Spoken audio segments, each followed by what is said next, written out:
Liam is an average office worker whose life is borderline pathetic. He works hard and late at his company that works him to his bones, but thankfully, he has a family to return to. Thanks to them, he manages to do his job where his boss constantly insults him and even his subordinates mock him openly. One day, Liam's college junior weeb texts him about a mecha action figure and urges him to buy it. Liam has also been a weeb his entire life, so he goes to the shop location sent by his junior, only to find his wife on a date with another man. He is dumbfounded by this because his wife was supposed to take their daughter to sword class. That night, when he returns, Liam asks his wife and daughter about their day, and they tell him that there was a tournament at the sword class today and the daughter won all her matches. Liam decides to believe them and ignore the fact that he clearly saw his wife earlier today. But he still can't shake the thought away, so he goes to the same spot the next day as well. This time, not only his wife but his daughter is also there, and she calls the strange man her father. Liam is completely shaken by that and can't concentrate on his work, and then his boss comes there to insult him for no reason. Just then, he gets a call from his wife about their daughter being in an accident, and he immediately rushes to the hospital. The doctor tells them that their daughter needs blood, but Liam's blood type is not compatible with her. As his wife leaves to donate blood, Liam does some research on blood types and finds that his daughter's blood type doesn't match the chart. He is now sure that he is not the father, and once they return home, he confronts his wife about it. However, instead of admitting that she cheated on him, the bitch tells him that it is all his fault. She says that he works all the time and doesn't have any time for his family. On top of that, he doesn't even have any money despite working so much. The bitch tells Liam that he is not even really a part of their family, and she was the only one who raised her daughter all these years. She then declares that she is going to leave the house with her daughter, and Liam snaps on hearing this. He tries to stop the daughter, but even she tells him that she likes her other dad better. Liam is completely devastated by this, and the next day, as he goes to office, his boss shows him that a transaction of 50 million yen has been made from his computer. Liam says that he never made such a transfer, but then he remembers that he left his computer unlocked in a hurry when his daughter was in a hospital. However, no one in the office believes him, and they accuse him of stealing money from the company. Because of that, he is fired and his wife gets a reason to file for divorce, but that bitch still demands child support. His company doesn't sue him but forces him to pay all the money back in installments, and Liam has to work as a construction worker to keep paying child support and the installment. However, that doesn't go very well for him either, and he is continuously scolded by his boss. His life becomes a mess, and he enters depression because he has nothing to live for. Even his enthusiasm for action figures and mecha toys fade, but he still believes that everything will work out if he keeps working hard. He misses his daughter even though he knows she is not really his child and hopes to meet her someday, but then he finds that he is seriously ill. With no insurance and no money to get treatment, Liam decides to die in the silence and solitude of his apartment. He keeps waiting for death, and then suddenly, a dazzling light appears above him. The light shows him visions of what happened in the past, and Liam finds that it was his boss who sent the money from his computer to frame him. Not only that, the man his wife was having an affair with was his boss, and he sent the money to the so that she could afford an expensive lifestyle. Liam is completely broken on realizing what was happening behind his back all this time, and he wishes that all of this is a dream, but then a voice tells him that it is the reality. Suddenly, a stylish man who calls himself the Guide emerges from the light and tells Liam that he has lived a really hard and pitiful life despite being a good man. He asks Liam if he can forgive the people who made him suffer like this, and Liam gets enraged, saying that he wants revenge against them. The Guide rejoices on seeing his negative emotions, calling them delicious. He then tells Liam that he took an interest in him because he is a good man, but Liam replies that he doesn't give two shits about being good anymore. He regrets that he got taken advantage of because of his kind nature and swears that if he gets another chance at life, he will live only for himself. He promises that he will even become a villain who tramples on everyone else, and the Guide tells him that he has just the thing for him. He takes out some pictures from a suitcase, telling Liam that he is here to send him to another world, and he can choose where he wants to go. The options include a world with magic and superpowers, the samurai-era Japan, the Wild West, and even the prehistoric times. Liam tries to process if this is real because things like this happen only in anime. However, when he spots a parallel world with giant robots and spaceships, he can't take his eyes off of it. He reaches his hand towards the option, thinking about all the fun discussions about anime he had with his junior. The guide tells him that he made a good choice because this world has both advanced technology and magic. The aristocratic system is still followed in this world, which means nobles are in power, and the guide tells Liam that he will be born as the son of a count who rules a planet. Liam likes the sound of that, and as he reaches the image of the giant robot, he signs a contract with the guide, who sends him off to the next world, wishing that he lives a better life in that one. He gets reincarnated as Liam Banfield, the only son of a count ruling planet Hydra that is run over by plants. On his 5th birthday, Liam's mother tells him that she has a special present for him. She takes him to the room where a giant cake is kept and asks him to open the gift. Liam finds that it is empty, but there is a remote controller inside it, and his mom tells him that his gift is a custom-made AI maid. She tells him to pick the features he wants for the maid using the remote controller, and Liam gets taken aback by the options he has. He asks his mom why does he even need an AI-made robot, and just then, his dad enters the room.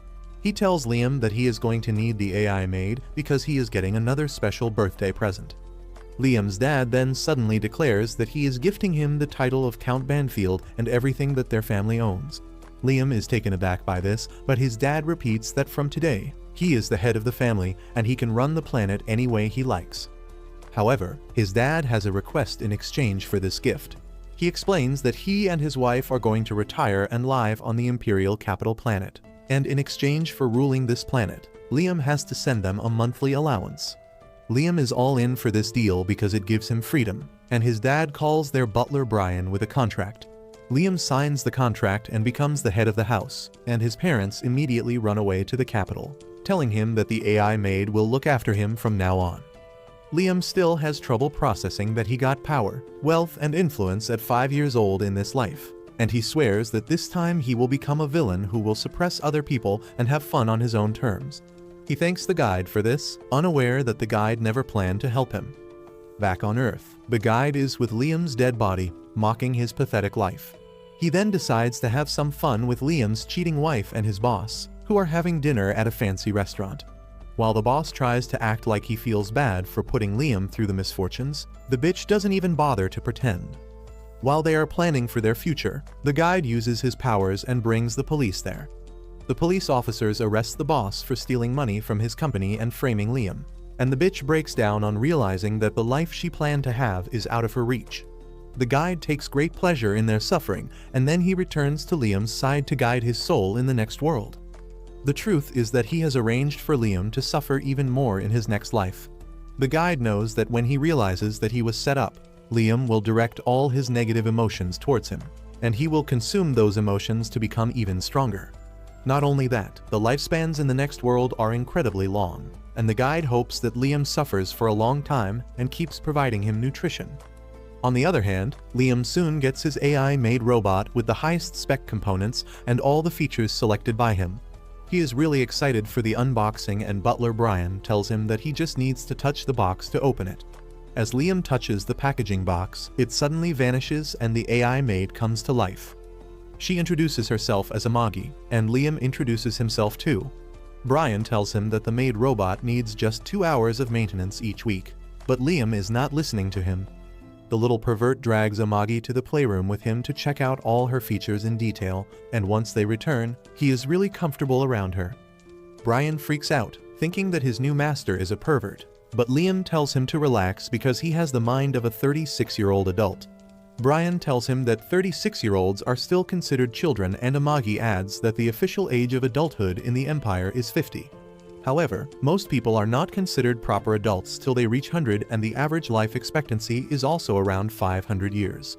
Liam gets excited thinking about all the things he can do in his long life, but then Brian warns him not to be too close to Amagi. Liam asks him the reason for that, and the butler explains that the Empire hates AI more than anything, because humanity was almost wiped out by AI once. Luckily, a group of brave people stopped AI from completely driving humanity to extinction, and those people founded the Empire, and now they hate AI in any form. Liam is curious about why his mother would give him an AI maid if she knew about this, and Brian tries to keep it a secret from him. However, Liam pulls the "I am the captain now" speech on him and orders him to reveal the truth. Brian nervously tells Liam that his parents abandoned him and ran away because their family is drowning in debt. Liam is shocked to hear this, and Brian explains that his great-grandfather was a great man, but his successors were terrible at ruling the planet.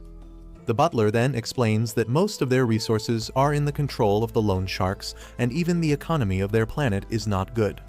Liam doesn't understand why his parents would dump all the responsibility of their declining territory on him, and Brian tells him that the only reason they gave birth to him was so that they could dump their responsibilities on him. Liam is pissed because he went through one life of being used and then discarded, and it seems like the same thing is going to happen again. He decides that it will not happen as long as he can do something about it, and tells Amagi that both of them are outcasts for this society, so they should team up. He asks the maid to join him because together they can seize the power to do anything they want, but she refuses and kneels before him.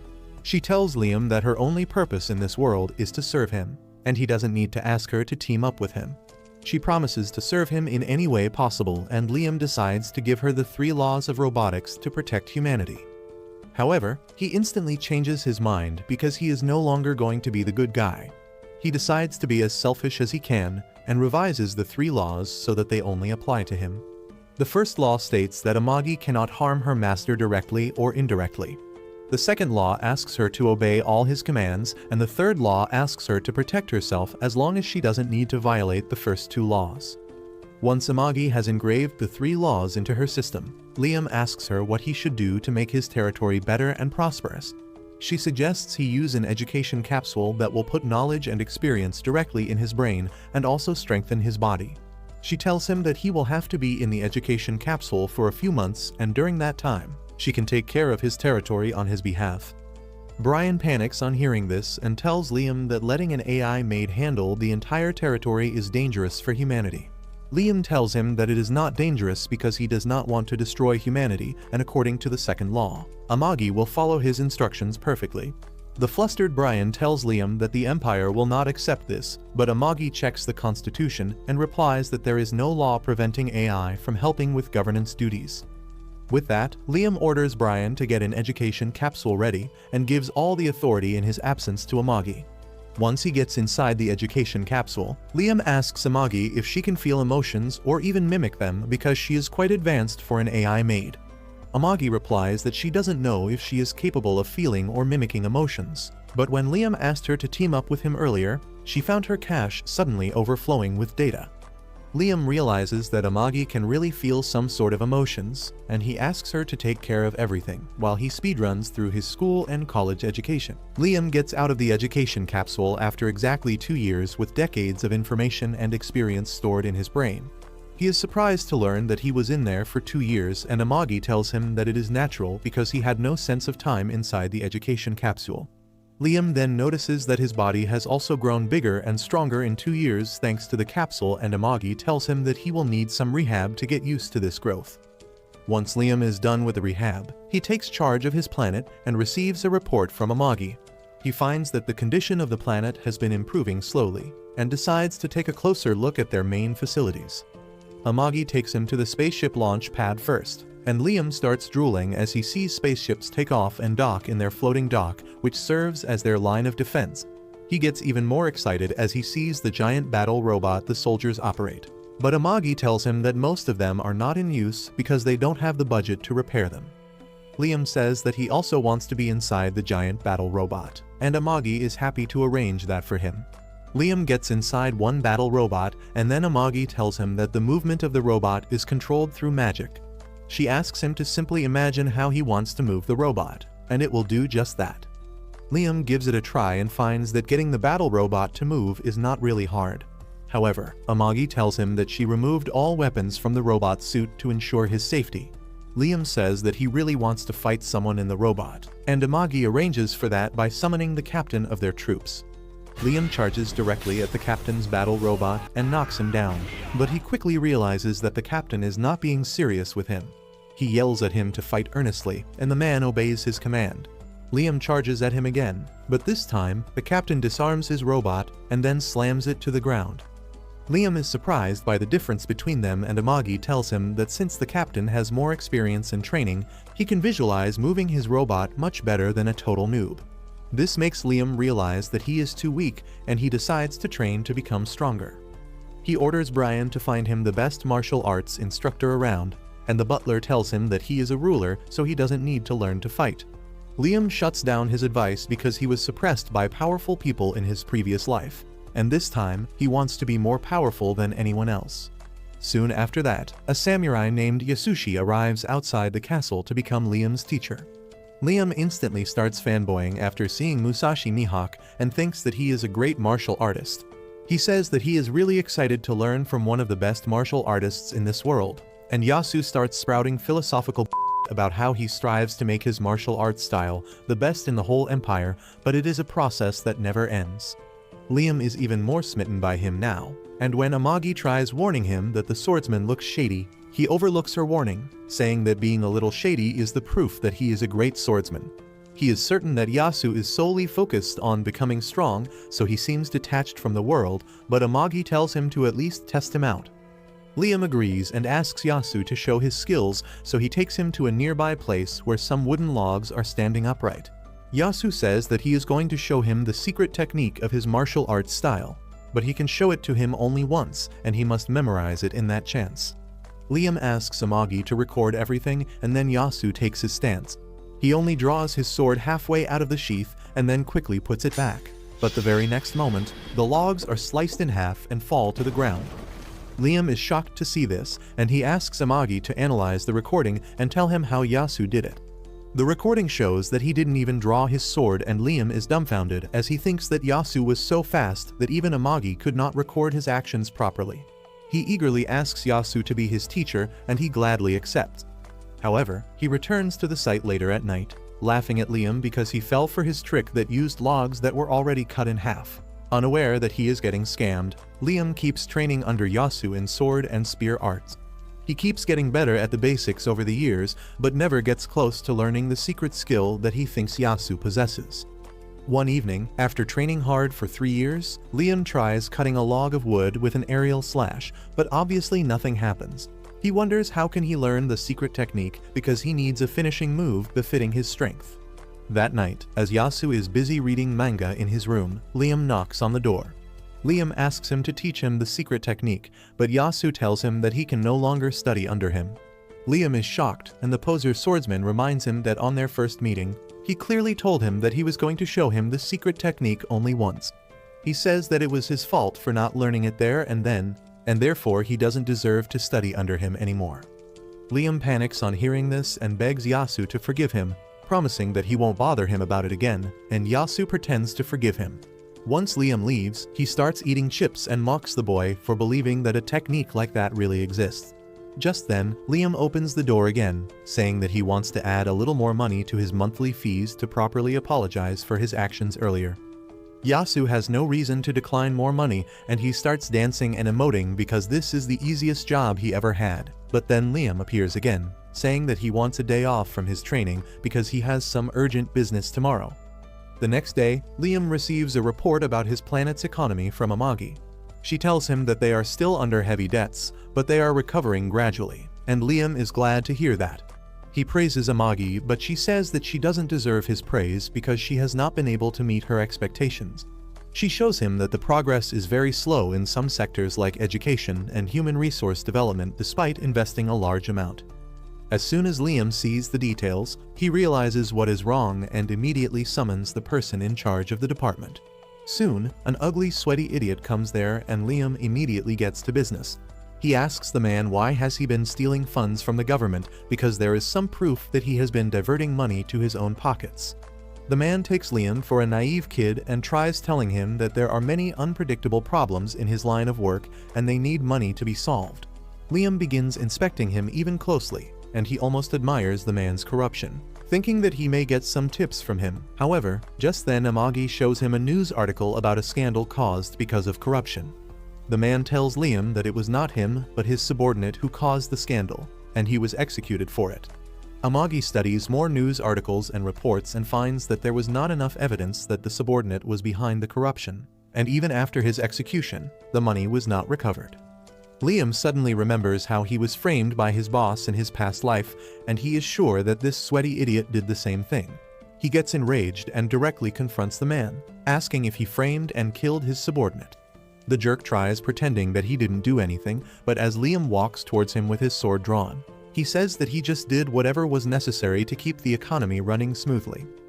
However, when that doesn't seem to calm Liam down, the man tries to intimidate him, saying that he is enjoying this luxury because people like him work hard to run the country. Liam doesn't let him complete his sentence and sends him to the afterlife with one swing of his sword. He tells the moron that only he gets to misuse his power and oppress his people. He yells that no one is allowed to touch his people and his money, and he will kill anyone who tries to take what belongs to him. Liam then orders Amagi to conduct a thorough investigation and execute every corrupt official, but she asks him to calm down first. Liam suddenly realizes that he just killed someone, but Amagi helps him let go of the sword. She then tells him that executing or firing every corrupt official will be really harmful for their planet because almost everyone is corrupt, and she can't handle everything herself. She suggests Liam to buy around 30 more AI maids who are specialized in administration and related jobs, and it doesn't matter even if they are not high-spec models. Liam tells her to do that and execute the corrupt officers as well, but Amagi is concerned that it may negatively affect his image. Liam tells her that he doesn't care about his image because he doesn't need anyone who doesn't obey him. Soon after that, Liam decides to test his 3 years of training by sparring against the captain again. However, before he can get inside a battle robot, Yasu arrives there and tells him that it will be pointless to get into an easy-to-control mass-produced robot. He says that if Liam wants to reach the top, he must take the hard way and try to pilot a robot that not everyone can control. Liam thinks that Yasu makes sense, and he turns to the captain, who tells him that if he likes, he can use the personal battle robot of his great-grandfather that is 3 generations old. As it turns out, Yasu is trying to make Liam bring out his great-grandfather's mechanite on purpose. Earlier today, he was rummaging through the storehouse to steal something valuable because Liam was learning too quickly, and soon he won't have anything left to teach him, and that would be the end of his best job. He didn't find any valuables in the storehouse until he stumbled on an old mecha unit that looked like it wouldn't work even after being repaired, but he felt that he could sell its parts for a huge amount. Liam falls for his trick and orders Brian to repair the old mechanite. Brian tells him that the unit is too old and unfit to be used, and he should use a mass-produced unit to learn the basics. But Liam refuses, saying that his teacher has told him that the truly skilled fighters can pilot even the most difficult mechas. Brian doesn't have any reply to that, so he simply suggests Liam to at least stop wasting his time training because he is already too good. Liam refuses this suggestion too, saying that he is training to use the ultimate move Yasu showed him. In the meantime, Amagi goes to check the old mecha on Liam's order. She doesn't trust Yasu at all, but she can't refuse her master's orders, and she wishes that the old mecha keeps him safe. A few days later, an engineer named Niaz arrives on the planet to repair the mecha. She introduces herself as an engineer from the 7th Imperial Weapon Factory, and Liam introduces himself in response. Niaz suddenly starts staring at Amagi and Liam gets defensive, asking if she has any problem with his maid.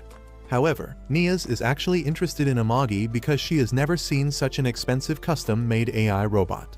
She tries examining her in detail, but Liam stops her and tells her to just do the job she is here for. He then takes her to the old mecha, and Niaz immediately tells him to forget about it and buy something new. Liam is adamant about repairing the old unit, and Niaz tells him that they have stopped manufacturing this model long ago, so the spare parts will be rare and expensive. Liam tells her to replace the parts she can't find with modern ones, but he wants her to keep the controls manual. He tells her that he doesn't care how much it costs, and Niaz is glad to hear that. Liam also tells her that he wants a finishing move like a rocket punch. And just then, Yasu comes there to see what's going on.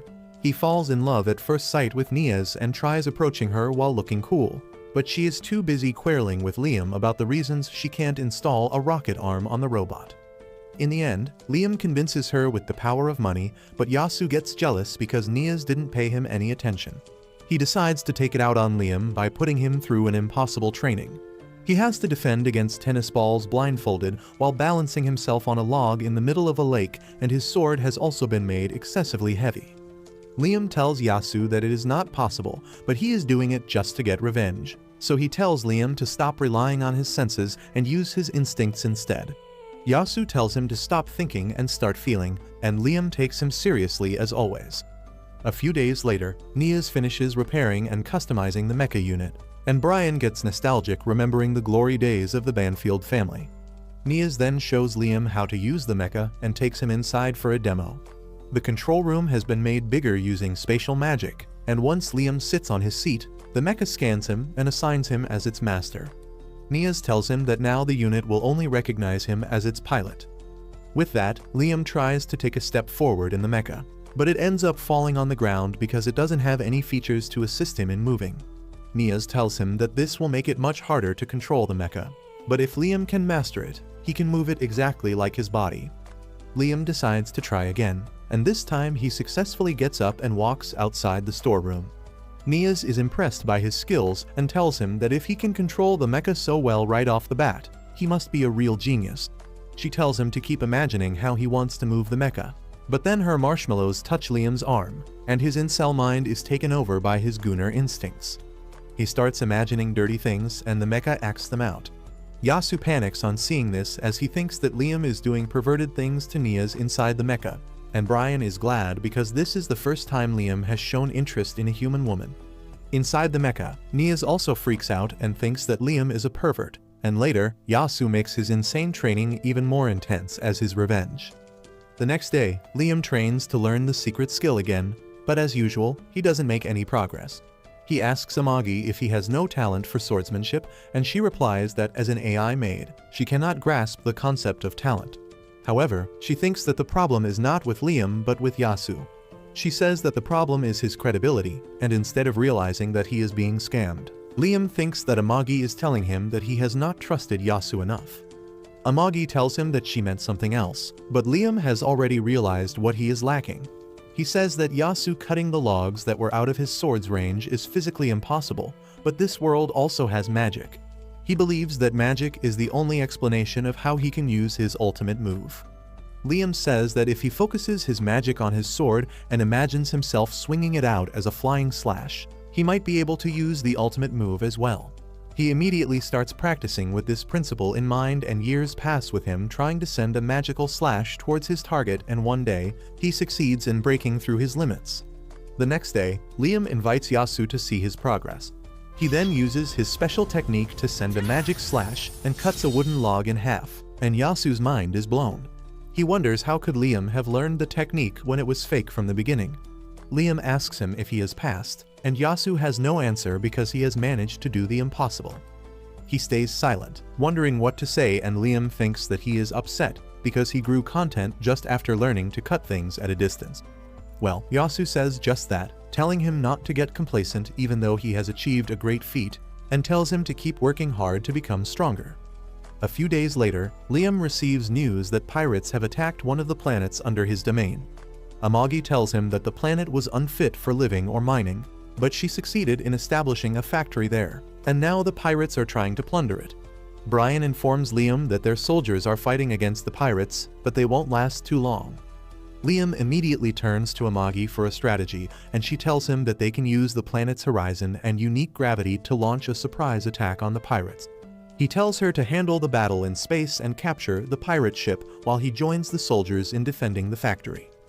Brian tells him that it is too dangerous, but Liam doesn't listen to him and gets inside his mecha knight. Amagi launches him towards the planet, and Liam uses the clouds to hide and launch sneak attacks on the pirates. The pirates panic as Liam's mecha begins hunting them down, and some of them attack him from behind, but thanks to Yasu's insane training, Liam has developed observation haki, and he easily takes the pirates down. He uses his observation haki to detect enemies hiding behind the clouds and uses another weapon to shoot them down. The pirates grow even more concerned and decide to retreat, but then Liam uses his flying slash, cutting through dozens of their mechas at once. The pirates lose their mind because they have never heard of a weapon that cut at this distance, and they immediately retreat. Liam decides to give them a taste of his special rocket punch, but nothing happens when he gives the command. He wonders if Nias didn't install the feature in his mecha, when suddenly a magic circle appears next to him and a giant rocket arm flies out from it, hitting the escaping pirates and causing a huge explosion. Liam is angry because this is not what he wanted, but Nias tells him that this was the only way to make Rocket Punch a functional attack. Just then, Amagi contacts Liam, telling him that she could only capture 10% of the pirate ships. 30% of them were destroyed, and the remaining 60% escaped. Liam counts that as a win and tells Amagi that she did a great job. Soon, the news of his troops being defeated reaches Pirate Captain Goes in his laboratory, and he grows furious on hearing this. His assistant tells him that the pirates underestimated the enemy and tasted defeat, and they retreated to cut their losses. The pirate captain calls the retreating pirates wimps and declares that he will not tolerate losers in his crew. He orders his assistant to get the entire fleet ready because they will destroy the ones who ran back home to send a message to everyone that Captain Goes doesn't take failure kindly. He gets ready to lead the fleet himself and tells his latest test subject to wait a little longer because he will have fun with her later. Back on Liam's side, he docks with the space station outside his planet, satisfied with his victory over the pirates. Amagi congratulates him on winning his first ever battle, and Liam says that what is even better than the victory is the fact that they got some loot. Amagi tells him that according to the laws of the Empire, if they capture a pirate ship, the ship as well as the cargo inside it belongs to them. Liam gets thrilled on hearing this because he thinks that the pirate ships will be loaded with gold and silver, but surprisingly, they have something even more valuable. As the soldiers take out huge crates of rare minerals like adamantite and mithril from the pirate ships, Amagi tells Liam that they are really valuable. He is not satisfied with that because he wanted gold and diamonds, but Amagi tells him that gold doesn't have any value because it is mostly a useless element, and diamond is just carbon so they can make it at home. Liam realizes that the precious metals and stones of Earth have no value in this world, but the gold digger inside him still wants the shiny yellow metal. He demands gold, and Brian tells him that they have some gold that they use to make electronic items. Liam tells him to turn the gold into coins and fill his room with them. And as for mithril and other rare elements, he wants them to be turned into legendary weapons. Brian apologizes as he informs Liam that they don't have any blacksmiths skilled enough in their domain to do that. Liam is disappointed, but then Amagi tells him that she discovered something when they were fighting the pirates.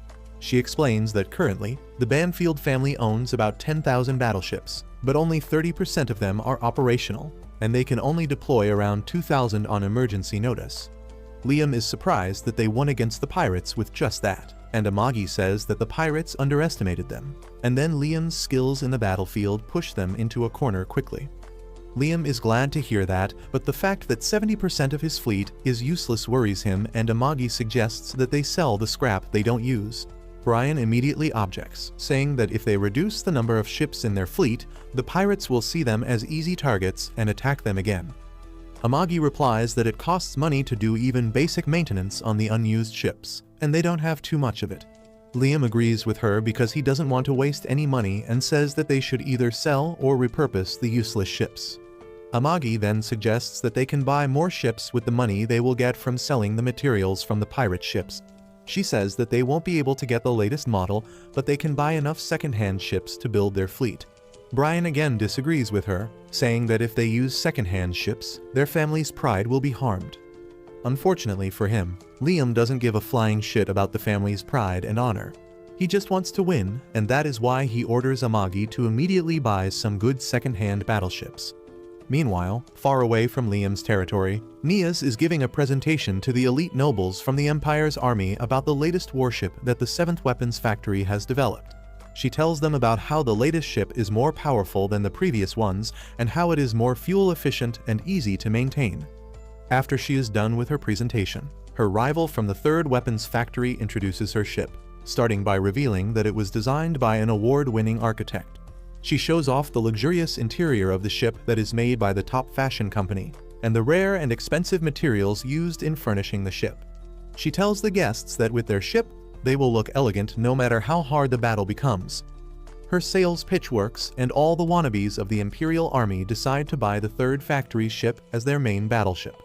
Nias is dumbfounded by this because her ship is better, and she asks why would someone choose a luxury cruise instead of a battleship.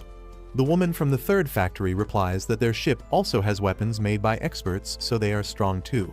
But being strong is not enough, and they have to be beautiful to attract customers. Nothing Nias says makes any difference, and as she walks out of the building with her rival, she tells her that if their ships get into actual combat, the 7th Factory will by a huge margin. The blonde bitch laughs at her, saying that their ship will never face each other because no one will buy the plain and boring ships that Nias made. Nias gets frustrated on hearing this and gets ready to throw hands, but unfortunately, both of them are in their home and talking through a projector. Nias gets disappointed because she will be scolded by her boss now, and she wonders if there is any noble who will buy their battleships. Suddenly, she remembers Liam, who chose to ride a manual battle armor, and she feels that the sucker will definitely buy her battleships as well. Meanwhile, the guide, the sick weirdo who gets off on other people's negative emotions, is busy messing with ordinary people on Earth. He enjoys their negative emotions, but they are just appetizers, and he is really waiting for Liam's negative emotions, believing that he might be in a lot of debt already. He decides to get his first dose of the negative emotions and enters the fantasy world, but he is shocked to see that Liam has changed his city. It is no longer overgrown with plants, and construction work is progressing smoothly. The guide can't believe this because the city should be even worse now. He then thinks that at least Liam should be pretty disappointed about his swordsmanship, because he personally sent the scammer named Yasu in his direction. He goes to check up on the useless swordsman and finds him drunk in a bar, bitching about how his student became a first-class swordsman even though he is not even a third-rate swordsman himself. He complains that he kept following the stupid training methods and somehow managed to copy a magic trick and make it a real attack. The guide is confused by this and checks on Liam directly, only to find that now he can copy the exact move that Yasu showed him on their first meeting. However, Liam is not satisfied with this because he thinks that Yasu lowered his level to show it to him, and if he used his full power, he could cut a target from as far as a mile.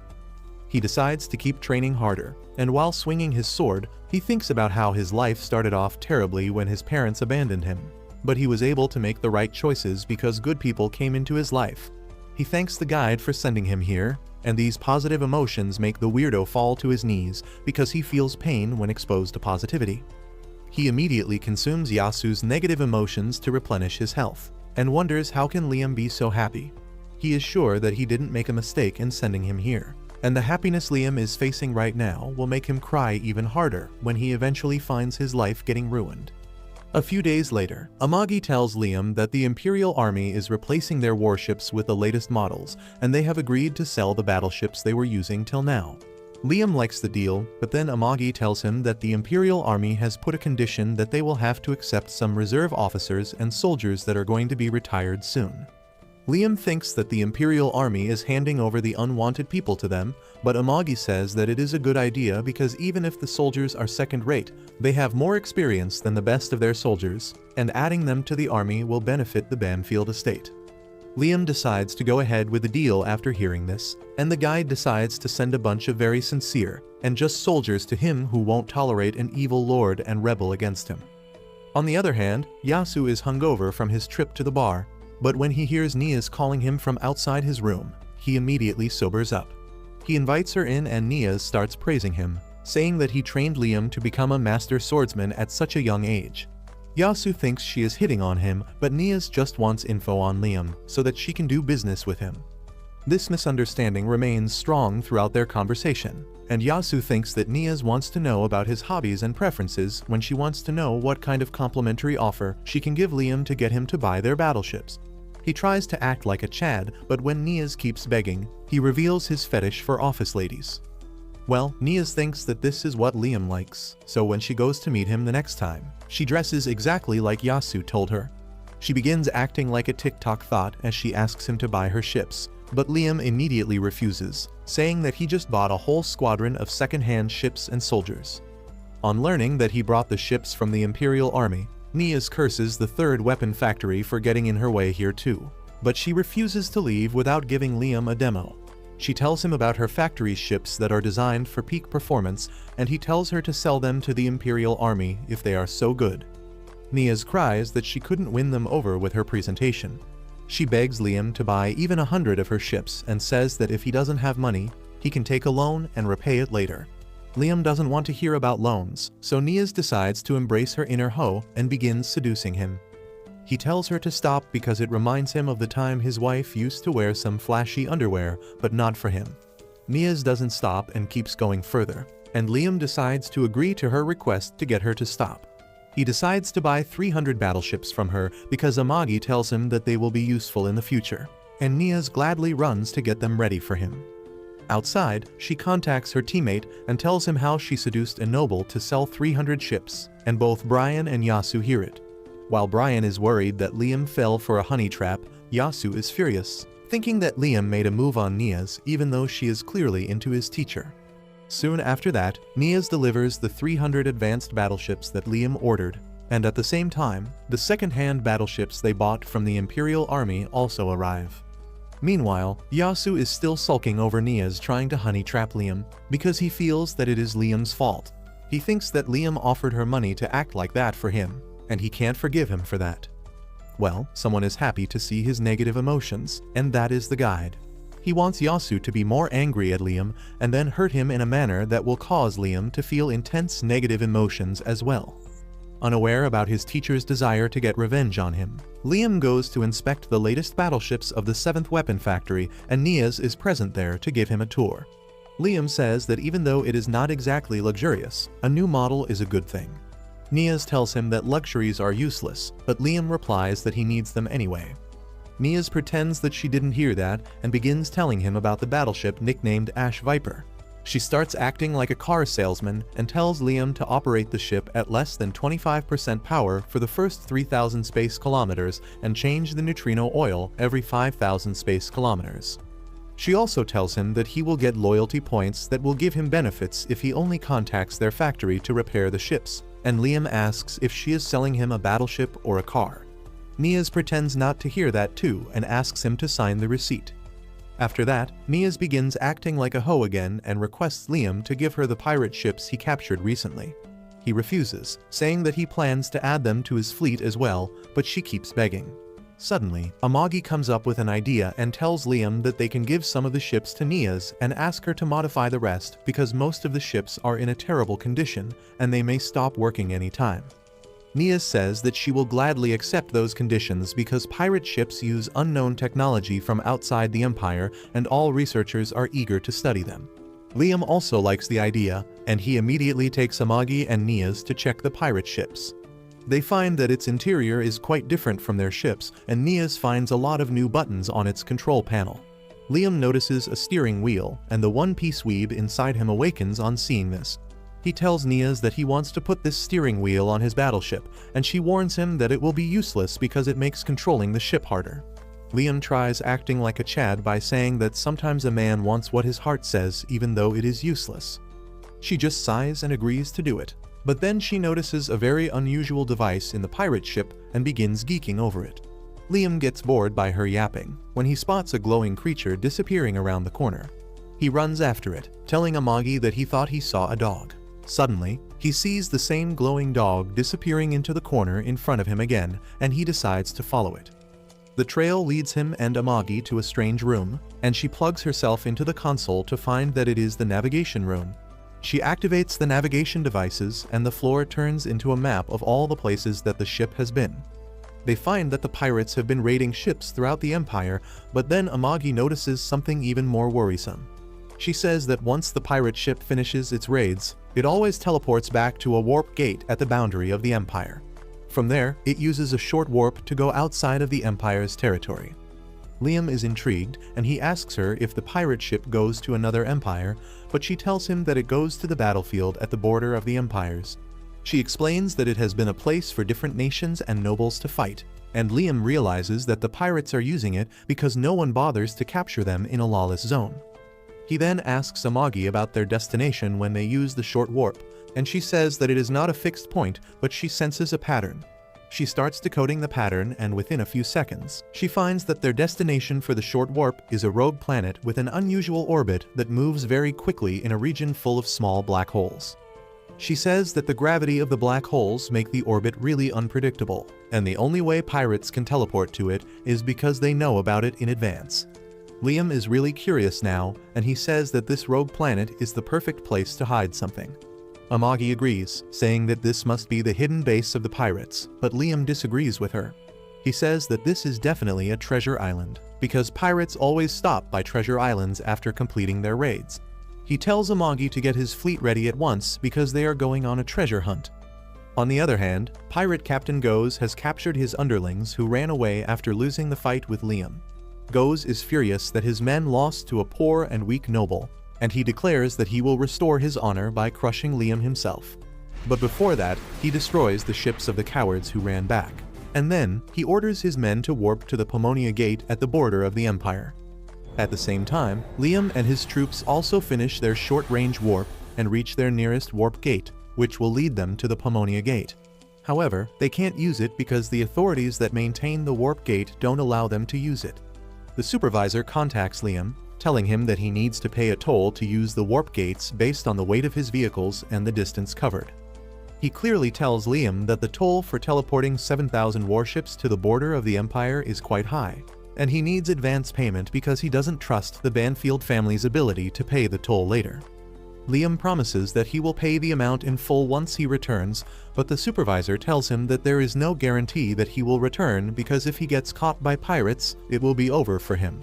Liam refuses to return because it cost him a lot of money to bring his troops here, and he is not going to waste his time and resources by turning around to bring his wallet.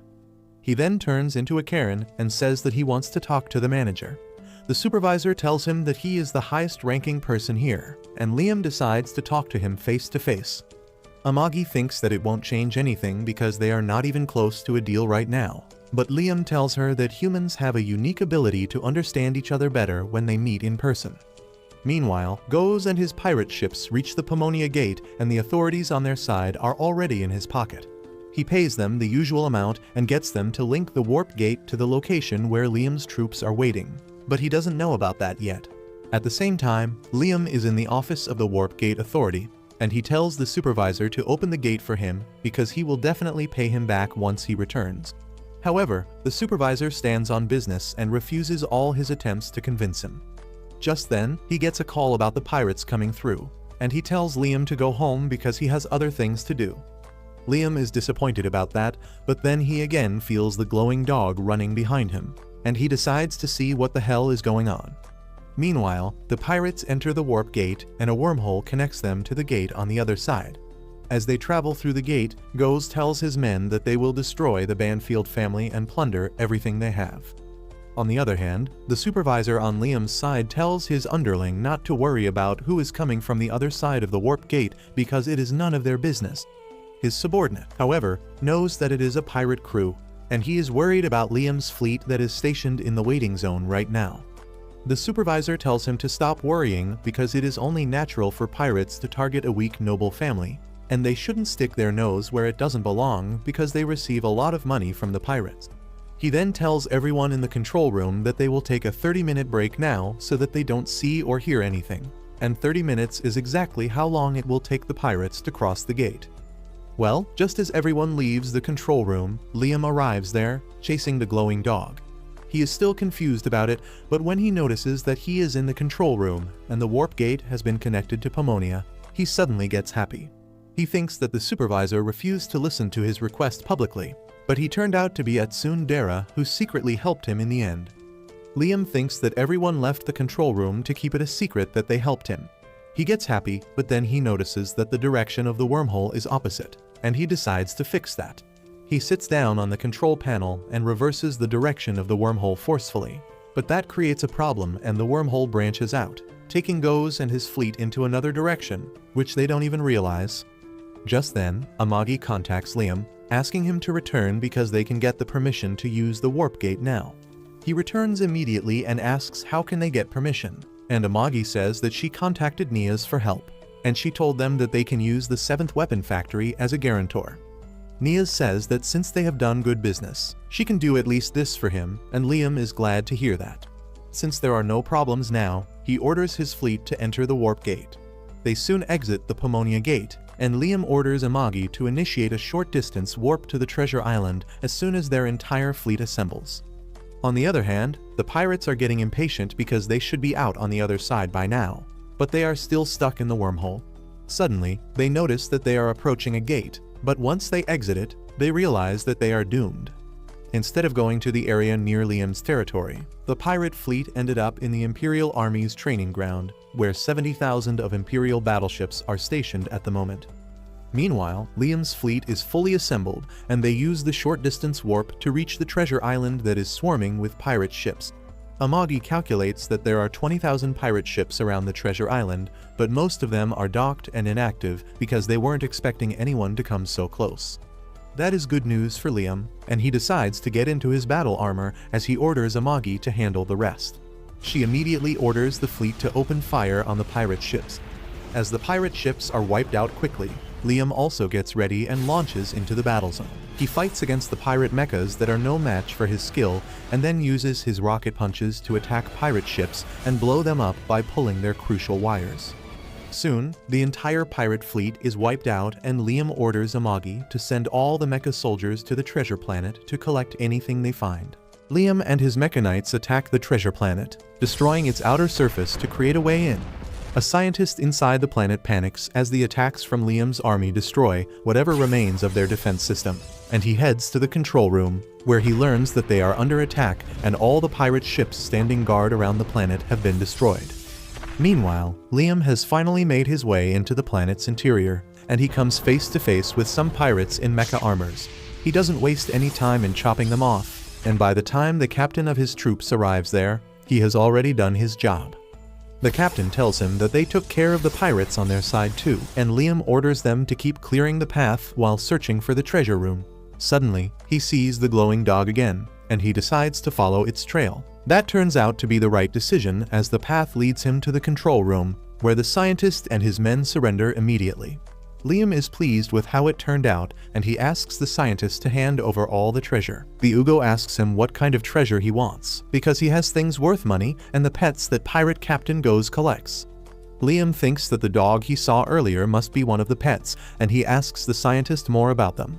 He starts thinking that Liam is also a twisted sadist like Goes, who likes turning people into his pets and offers to turn the pets into obedient dogs for him if he likes. Liam doesn't get one word of what he is saying, so the scientist decides to lead him into the lab where he keeps all his subjects. As he shows them the girls that have been turned into horrible monsters because of his experiments, a soldier starts puking because he can't handle that. While the captain scolds him for being so weak, Liam walks ahead, and his gaze gets stuck on a particular test subject. The scientist tells him that he has a good eye, because this one is the favorite pet of Captain Goes. As he keeps yapping about how this girl is his masterpiece, Liam grows disgusted, remembering his past life where he was treated as less than a human. He can't bear to see some bastard hurting other people like that, so he puts a bullet in the scientist's head while he is in the middle of yapping. He then starts looking around the room, but then the voice of the octopus-like girl, with her eyes in her palms, reaches him. She asks him who is he, and Liam introduces himself to her, saying that he has taken this planet under his control and killed the person in charge.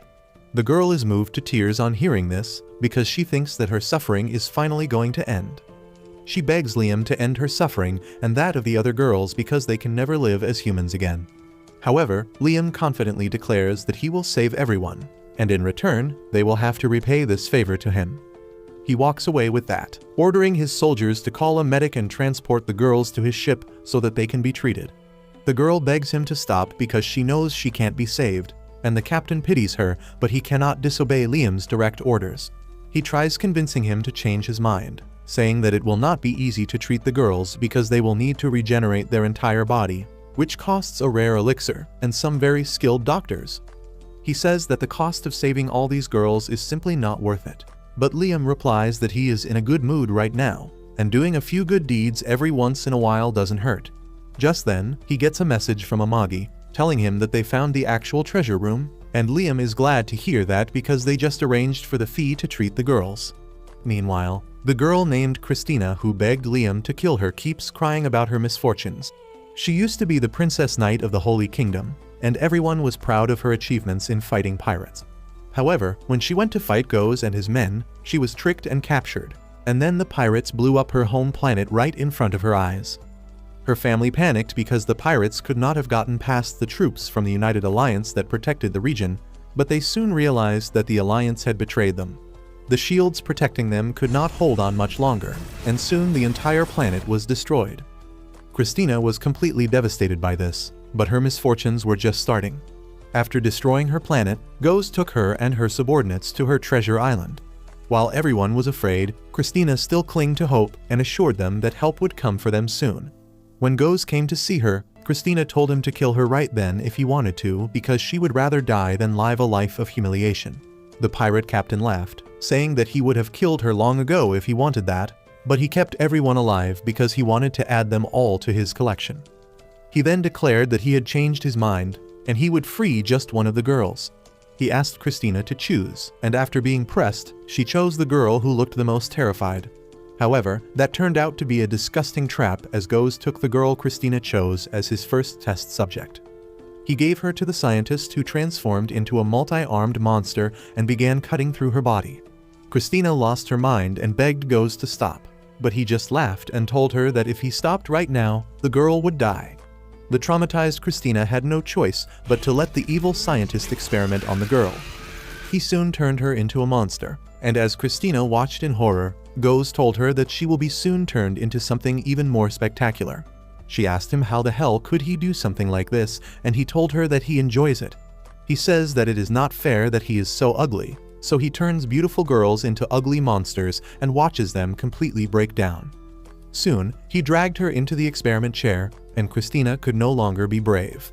She begged Goes to stop, promising to do anything in return, but he laughed at her, saying that she is going to be his favorite pet from now on.